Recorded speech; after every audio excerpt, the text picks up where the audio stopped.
Saudações aos nossos dedicados alunos do Elencos Atualiza.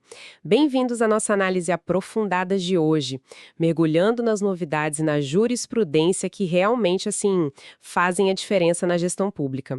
Nossa missão aqui é bem clara: destrinchar as decisões e notícias mais quentes que impactam diretamente o trabalho de quem lida com licitações, contratos e, todo o universo da administração pública, especialmente sobre a égide da nova Lei 14.133. Temos um material bastante rico para examinar hoje, viu? Começamos com uma decisão fundamental lá de Santa Catarina sobre a plataforma Contrata Plus Brasil. Depois vamos esmiuçar entendimentos cruciais do Tribunal de Contas da União e, por fim, analisar julgados de tribunais de contas estaduais com implicações práticas que, não podemos ignorar. Exatamente. O nosso foco aqui é trazer clareza, né? Conectando cada uma dessas decisões não só com a Lei 14.133, mas também com os princípios que norteiam a atuação administrativa. Queremos entender o raciocínio por trás de cada entendimento e o que isso significa na prática para o gestor público no dia a dia. Perfeito. Então vamos começar a desempacotar isso. E nada melhor que iniciar pela notícia da semana, que vem justamente de Santa Catarina e trata de uma ferramenta que busca simplificar processos. O Tribunal de Contas de Santa Catarina, o TCC, se manifestou sobre o uso da plataforma Contrata Plus Brasil, aquela que anteriormente a gente conhecia como Mais Brasil. Essa decisão certamente serve de orientação para muitos gestores. Qual é o ponto central dela? Bom, em essência, o TCS validou a arquitetura da plataforma. Nela, a União estabelece as regras gerais, por exemplo, através da Instrução Normativa SEGES-MGI, a número 52 de 2025, e também define o universo de fornecedores aptos a participar.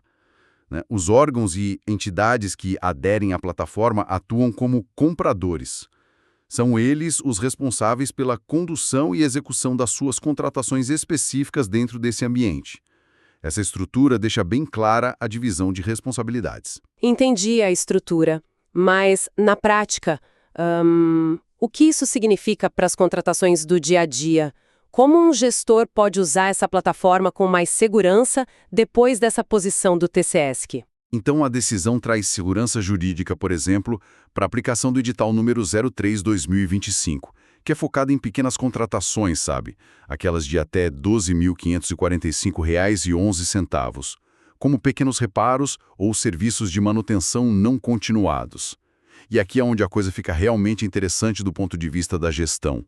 O TCS admite uma simplificação processual bem considerável. Simplificação em que nível? Isso sempre acende um alerta sobre controles, né? Pois é, mas o TCS considerou razoável dispensar, nessas pequenas contratações via plataforma, a elaboração do estudo técnico preliminar, o ETP, aquele documento inicial de planejamento, da análise de riscos, do termo de referência e até mesmo do parecer jurídico prévio.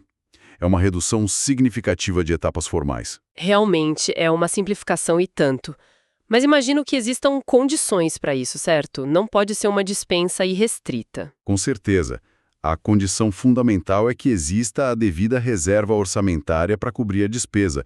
E, claro, a estrita observância dos princípios gerais que regem a administração pública, consagrados na Lei 14.133.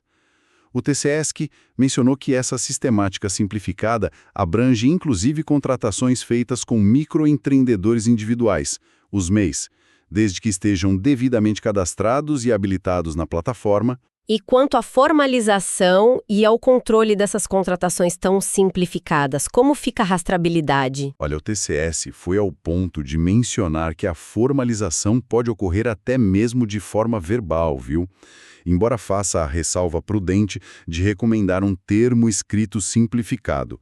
Já o controle da execução e a própria liquidação da despesa podem ser realizados com base nos relatórios que a plataforma Contrata Plus Brasil gera automaticamente.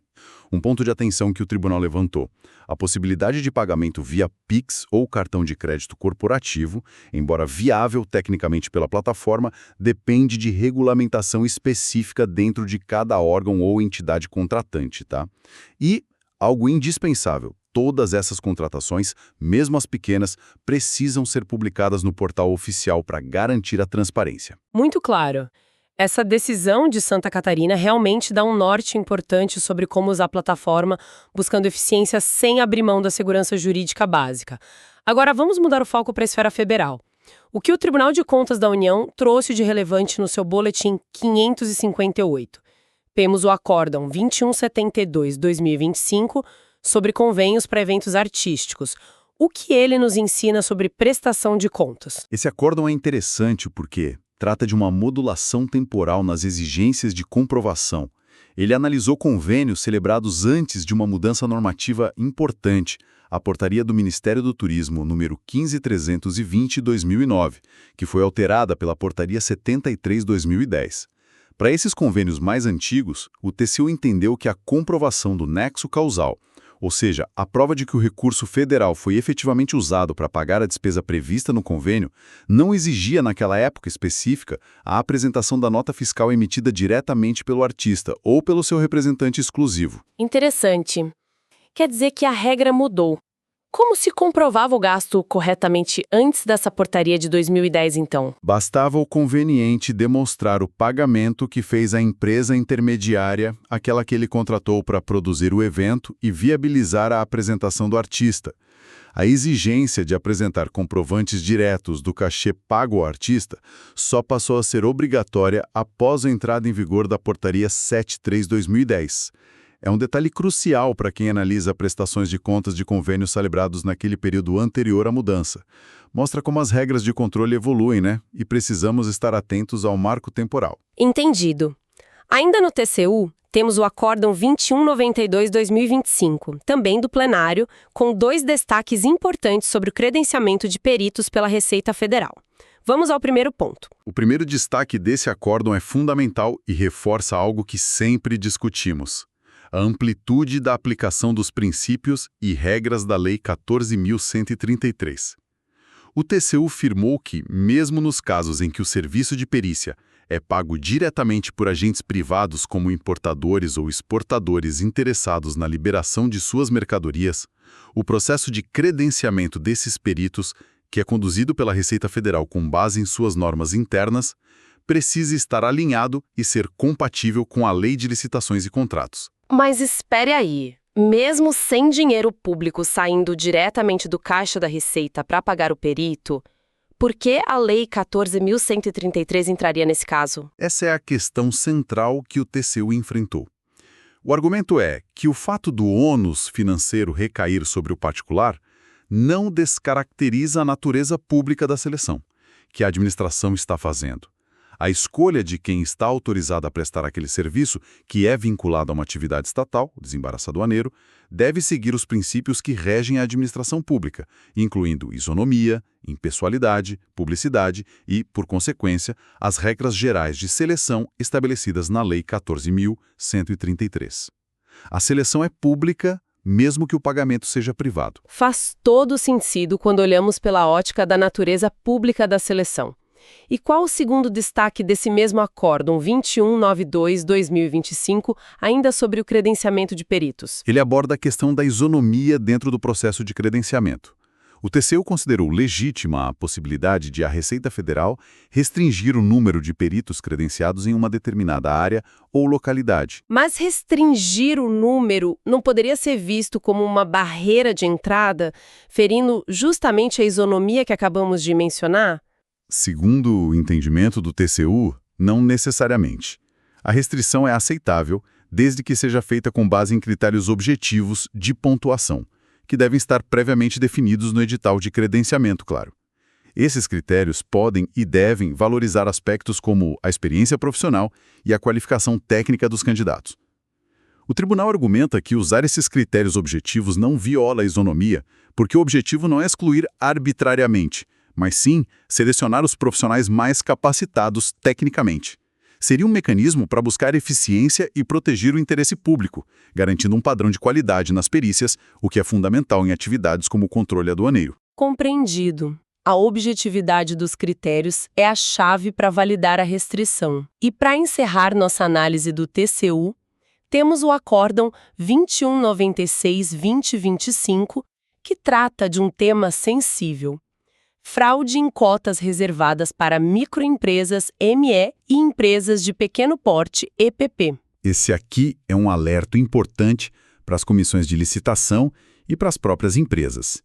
O TCU consolidou o entendimento de que a simples participação na cota reservada para MEEPP de uma empresa que atue no Brasil como representante de uma pessoa jurídica estrangeira já configura por si só fraude à licitação. Quer dizer, então, que a empresa nem precisa ganhar a licitação ou efetivamente obter a vantagem indevida? A mera participação já é considerada fraude? Exatamente.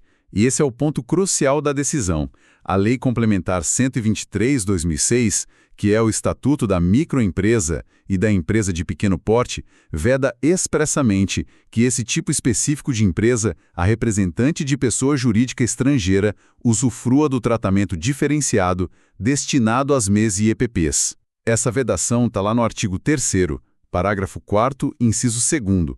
Portanto, para o TCU, a participação indevida na cota reservada já demonstra a intenção de burlar a lei. Não é necessário comprovar que a empresa venceu ou que obteve o contrato para que o ilícito se configure, sabe?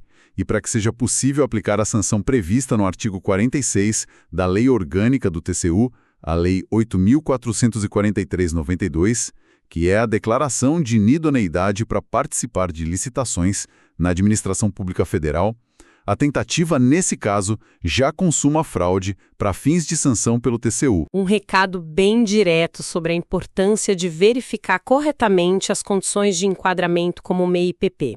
Saindo da esfera federal, vamos agora olhar para decisões relevantes de tribunais de contas estaduais.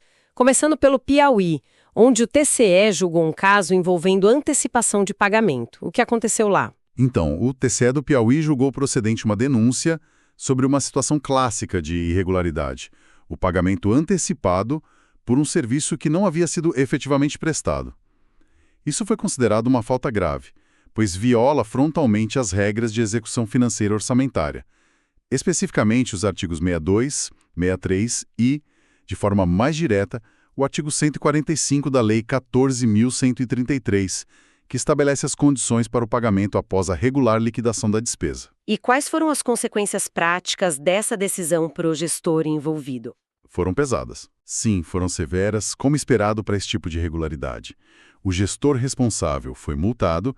Além disso, o TCE determinou a instauração de uma tomada de contas especial, a TCE, que é o processo específico para apurar o dano causado ao erário, quantificar esse dano e identificar os responsáveis para fins de ressarcimento. E, por fim, determinou a comunicação do fato ao Ministério Público Estadual para que avalie eventuais implicações nas esferas civil, de improbidade administrativa e criminal. É um lembrete contundente da regra de ouro. Na administração pública, o pagamento, em regra, ocorre após a entrega do bem ou a prestação do serviço.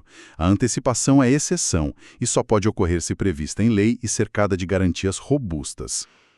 Regra básica, mas que ainda gera problemas graves, infelizmente. Mudando de estado, vamos para Mato Grosso. Lá, o TCE respondeu uma consulta interessante sobre o credenciamento de empresas e profissionais pelo Detran estadual. Qual foi o X da questão? O TCMT fez uma distinção conceitual importante.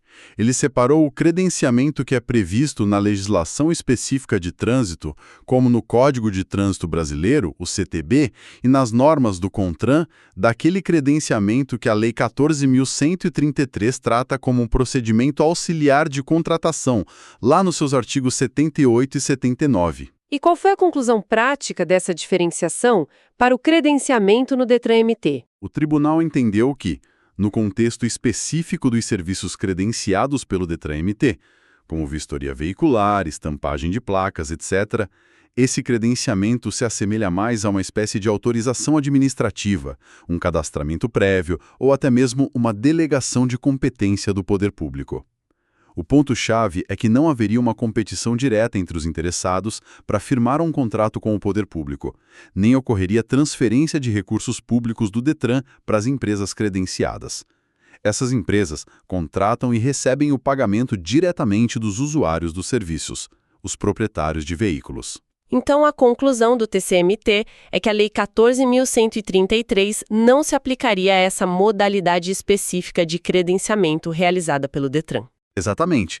Para essa modalidade específica, onde o vínculo contratual e financeiro se dá entre o credenciado e o usuário final, o TCMT entendeu que as regras formais de credenciamento da Lei 14.133 não seriam aplicáveis.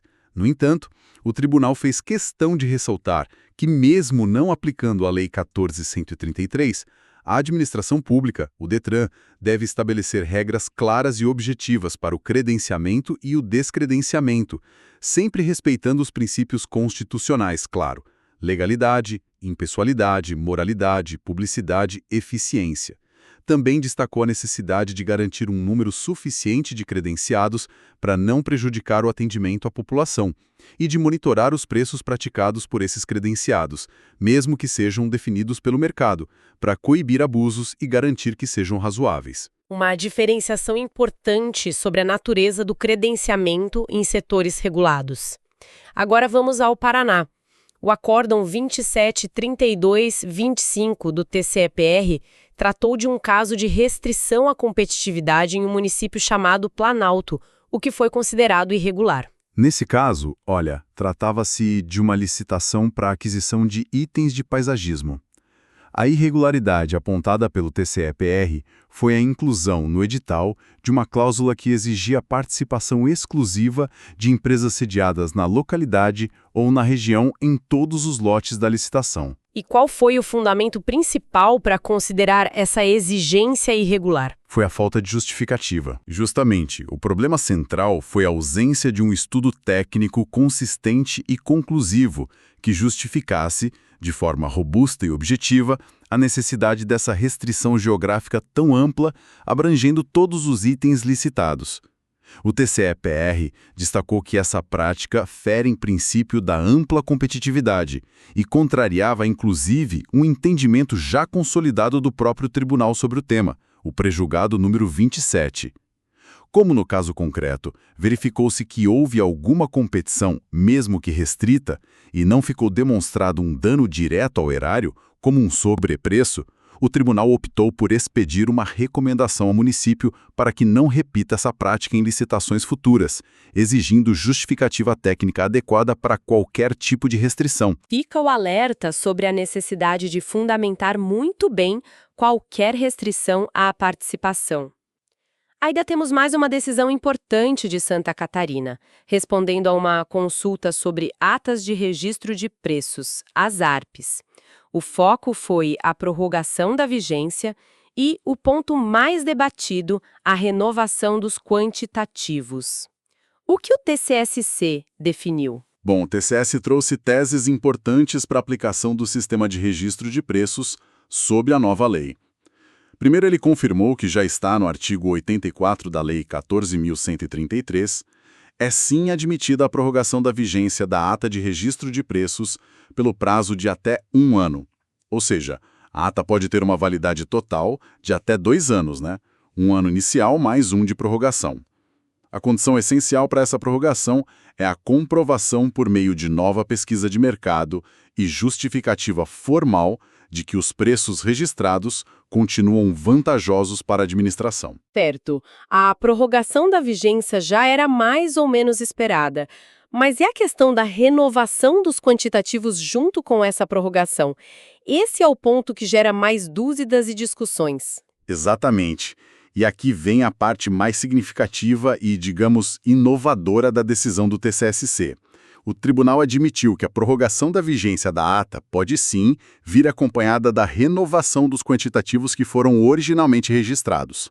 Na prática, isso significa que seria possível disponibilizar novamente para o período da prorrogação a mesma quantidade de itens ou serviços que estava prevista para o período inicial da ata. Isso parece muito vantajoso em termos de agilidade, mas não poderia ser uma forma de contornar os limites de acréscimo contratual ou até mesmo a necessidade de uma nova licitação? Quais foram as condições impostas pelo TCSC para permitir essa renovação de quantitativos? O tribunal foi extremamente cauteloso e estabeleceu uma série de requisitos, cumulativos e rigorosos para que essa renovação seja considerada válida. Não é algo automático ou simples. Vamos a eles. Primeiro, previsão expressa. Tem que haver previsão clara e expressa tanto no edital da licitação que originou a ata, quanto na própria ata de registro de preços sobre essa possibilidade de prorrogar a vigência e renovar o quantitativo. Ok, previsão em edital e ata. Segundo, planejamento.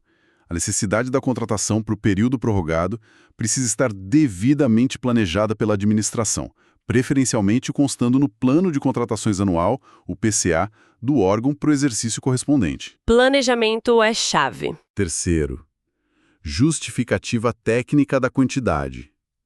É preciso uma análise técnica bem fundamentada, baseada no histórico de consumo e na projeção de demanda futura, que demonstre que a quantidade a ser renovada é realmente necessária, proporcional e adequada às necessidades da administração para o novo período. Não basta simplesmente repetir o quantitativo anterior, entende? Entendi. Tem que justificar bem a quantidade. Quarto, vantajosidade. Uma nova e ampla pesquisa de preços de mercado deve ser realizada para comprovar que os preços registrados continuam vantajosos, mesmo considerando o novo período e a quantidade renovada. Nova pesquisa de preços, certo. Quinto, concordância do fornecedor. O fornecedor beneficiário da ata precisa concordar expressamente com a prorrogação da vigência e com a manutenção dos preços para a quantidade renovada. O fornecedor tem que topar. E sexto, formalização adequada. Tudo isso deve ser formalizado por meio de um termo aditivo, a ata de registro de preços, e esse aditivo tem que ser celebrado dentro do prazo de vigência original da ata. E um ponto crucial que o TCESC fez questão de frisar. Essa renovação de quantitativos na prorrogação da RP não se confunde com o acréscimo contratual previsto no artigo 125 da Lei 14.133, que se aplica a contratos já assinados. Seria, na visão do tribunal, uma extensão da própria relação estabelecida pela ata e não um aumento sobre um contrato específico já derivado dela. Por fim, dada a complexidade e a novidade, o TCESC recomendou fortemente que os entes públicos regulamentem essa prática em âmbito local para dar maior segurança jurídica aos gestores. Realmente, uma decisão com muitos detalhes e que exige um nível de planejamento e controle muito elevado por parte do gestor para usar essa flexibilidade corretamente. Exige maturidade na gestão, sem dúvida. E agora chegamos ao nosso destaque especial de hoje, uma decisão também vinda do Tribunal de Contas do Paraná, que aborda um tema que sempre causa muita polêmica e insegurança: a validade de atestados de capacidade técnica emitidos por pessoas físicas. Esse é um nó que muitos gestores tentam desatar, não é? Sem dúvida. É uma questão recorrente, fonte de inúmeras consultas e representações nos tribunais de contas. A insegurança sobre aceitar ou não um atestado emitido por uma pessoa física é grande, e a representação 7240942, julgada pelo TCE-PR em um caso envolvendo um pregão eletrônico no município de Pontal do Paraná, trouxe uma interpretação que merece nossa atenção especial. O tribunal parece ter focado no propósito essencial da exigência do atestado. O que realmente importa é comprovar a capacidade técnica efetiva, a aptidão real do licitante para executar o objeto do contrato. Então, o TCE-PR não ficou preso àquela interpretação mais formalista e restritiva que muitas vezes só aceita atestados emitidos por outras pessoas jurídicas de direito público ou privado. Pelo que se extrai do teor do julgado, a análise caminhou para uma visão mais substancialista, assim. A decisão sinaliza que, se um atestado for emitido por uma pessoa física, pensemos, por exemplo, em um engenheiro que contratou a empresa licitante para um serviço específico em sua obra particular, ou um outro contratante individual que possa detalhar satisfatoriamente a execução de um serviço similar ao licitado, e esse documento for considerado idôneo, contiver informações detalhadas e conseguir demonstrar de forma concreta e inequívoca que a empresa licitante possui a experiência e a qualificação técnica necessárias para aquele objeto específico da licitação, ele pode sim ser considerado válido. Nossa, isso é realmente uma mudança de perspectiva importante. Significa que um bom atestado, bem detalhado, emitido por um engenheiro pessoa física, por exemplo, poderia ser aceito para comprovar a capacidade da empresa. A decisão do TCE-PR aponta nessa direção. O foco se desloca da natureza jurídica de quem emitiu o atestado para a qualidade, a fidedignidade e a suficiência da informação contida nele. A análise da comissão de licitação ou do pregoeiro deveria ser: este documento, independentemente de quem o assina, comprova que a empresa sabe fazer o serviço que estamos contratando.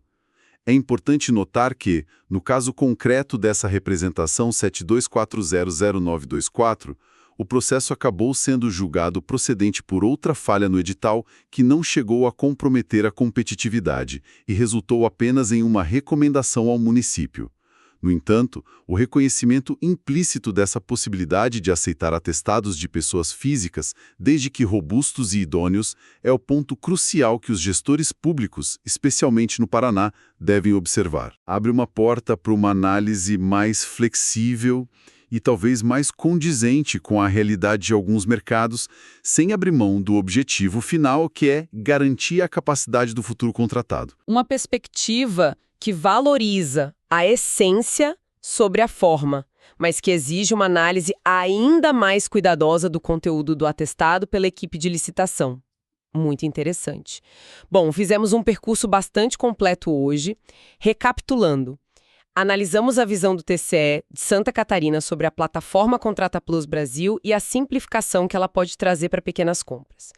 Destrinchamos decisões importantes do TCU sobre prestação de contas em convênios antigos, a aplicação abrangente da Lei 14.133 a credenciamentos mesmo sem pagamento público direto e a caracterização de fraude pela simples participação indevida em cotas MIEP. Além disso, exploramos julgados estaduais relevantes, vimos a gravidade do pagamento antecipado sem contraprestação no Piauí, entendemos a distinção feita em Mato Grosso sobre o credenciamento no Detran, diferenciando do daquele previsto na Lei 14.133. Analisamos a irregularidade da restrição excessiva à competitividade por falta de justificativa técnica no Paraná e detalhamos as importantes e complexas teses de Santa Catarina sobre a prorrogação de ARP com a possibilidade de renovação de quantitativos sob condições rigorosas. E, claro, dedicamos um tempo especial à interpretação mais flexível do TCE do Paraná sobre a validade de atestados técnicos emitidos por pessoas físicas. Foi realmente uma análise densa, que tocou em pontos cruciais, desde a operacionalização de novas ferramentas como o Contrata Plus Brasil, passando pela interpretação de requisitos de habilitação e chegando a regras de execução contratual e apuração de responsabilidades. Cada uma dessas decisões oferece lições e subsídios valiosos para o gestor público tomar decisões mais seguras e buscar conformidade no seu dia a dia. Com certeza. E para os alunos do Elencos Atualiza, o mais importante é conseguir conectar esses entendimentos dos tribunais de contas com a base teórica e principalmente com os desafios da prática administrativa diária. A plataforma Elencos Atualiza é desenhada exatamente para isso, fornecer as ferramentas, os conteúdos e as análises aprofundadas que ajudam a aplicar esse conhecimento de forma segura e eficiente. Exatamente. E por falar em plataformas e nas discussões que tivemos hoje, especialmente sobre a decisão do TCE de Santa Catarina referente ao Contrata Plus Brasil, temos uma dica importante, não é? Sim, fica aqui uma recomendação muito pertinente para quem quer se aprofundar ainda mais. Não deixem de assistir a aula específica sobre a plataforma Contrata Plus Brasil. Essa aula já está disponível na plataforma Elencos Atualiza e entra em detalhes sobre o funcionamento, as regras aplicáveis, as vantagens e os cuidados no uso dessa ferramenta. Ela complementa perfeitamente o que discutimos aqui a partir da decisão do TCSC. Excelente sugestão para consolidar o conhecimento sobre essa plataforma que está ganhando cada vez mais relevância. Agradecemos imensamente a atenção de todos os alunos do Elencos Atualiza. Esperamos que esta nossa conversa contribua para uma gestão pública cada vez mais eficiente, transparente e segura. Fica a reflexão final. Como nós, gestores e operadores do direito, podemos encontrar o equilíbrio ideal entre a busca legítima por mais eficiência e simplificação, como vimos no caso do Contrata Plus Brasil, e talvez na flexibilização dos atestados, e a necessidade absoluta de manter controles eficazes que garantam a isonomia, a legalidade e a proteção do interesse público em cada etapa da contratação. Até a nossa próxima análise!